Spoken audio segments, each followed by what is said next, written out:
I'm back guys.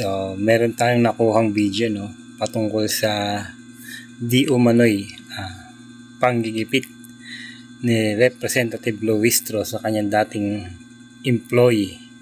No? Pakinggan natin at kayo nang bahalang humusga kung ito ba ay totoo o paninira lamang.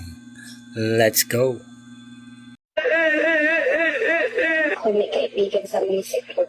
Ibinigay niya ang aking resume sa mayor at ng bayan ng Mabini. Kinausap niya ako. Sabi niya, sige, tanggap ka na. Dito ka sa Office of the Mayor ng Tatupang. Isang beses, bigla akong sinabihan ng asawa ng mayor ng Mabini, si Attorney Jervil Luistro, punta ka sa law office.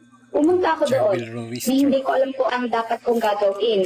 Kasi wala naman akong alam sa pagtatrabaho sa law office. Binigyan nila akong trabaho doon, magsulat. Pero naka-payroll ako sa munisipyo. Wala akong nagawa kundi sumang-ayon dahil municipal administrator siya ng panahong yon. Naging sekretarya niya ako. Hindi lang ako sekretarya niya, kundi taga-alaga din ako ng mga anak.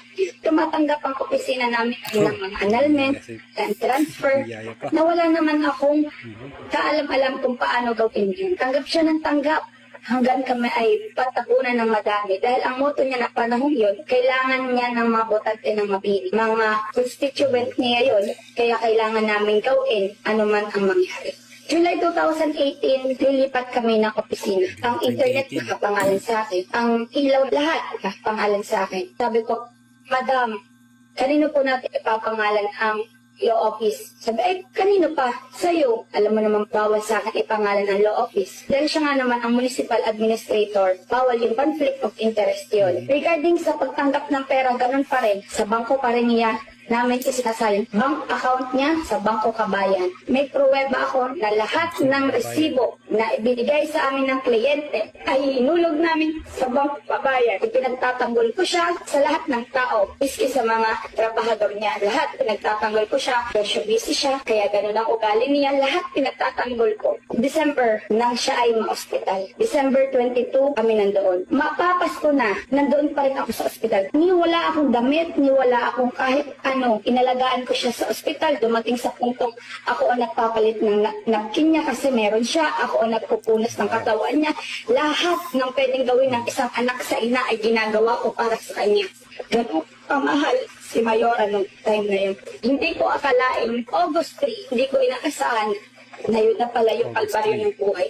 Madami nang nagre-reklamo na kaya daw, hindi naayos yung ganito, hindi naayos ang ganyan. Pinatawag ngayon ako ni attorney sa opisina. Lahing gulat ko, nandoon lahat ng kliyente. Kliyente ng law office, kliyente, lahat ng kliyente na hindi ko alam ang gagawin niya. Kumbaga ako, iaan niya sa tao para takpan yung pagkakamali. Sinabi mo ito sa harap nila, wala kang alam sa lahat ng transaksyong ginawa nila sa opisina. Sinabi mong salitang ngayon, sa harap ng madaming tao, sa harap kung saan hindi ako makakapagbigay ng dahilan para sa sarili ko.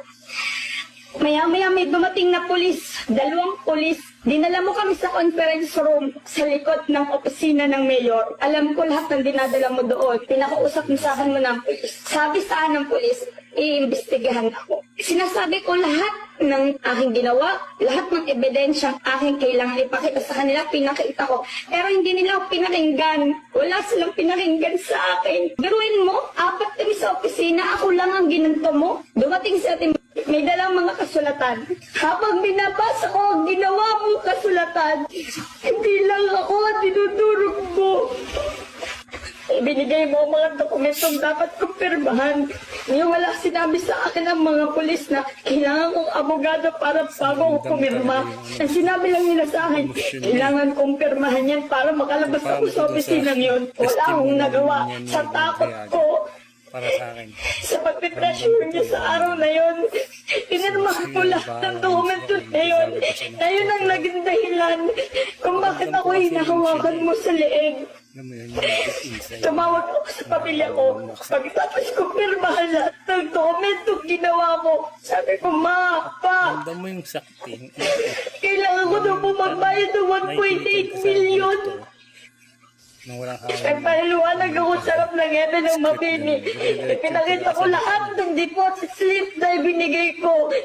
May pinakita ko sa iyo, mga conversation natin na sabi ko, kayo ang nagpresyo nito na kasama sa salaysay na sinasabi mong hindi mo alam lahat ng transaction na ginagawa namin. Nag-usap-usap kaming pamilya, sinasabi ko lagi sa kanila, huwag na huwag babayaran yun dahil wala akong kinukuha sa iyo doon. Dumating sa punto, pinagte-text mo ang aking ama, kailangan magbayad kung hindi. Ikukulong ako hanggang mga taga-abroad, pinagte-text mo, pinagchat-chat mo. Kinalat mo sa buong mabini. Ilang beses kami nagmakawa sa'yo. Pinatawag mo kami kasama ng magulang ko sa conference room ulit. Nakausap ang magulang ko. Nakipag-usap sa'yo ng ayos. Pinakita namin ulit lahat ng ebidensya namin. Walang masabi ang mga pulis dahil kita nilang walang nawawala sa bangko mo. Yung mga resibo na galing sa bangko kabayan ay sa iyong pangalan inulog.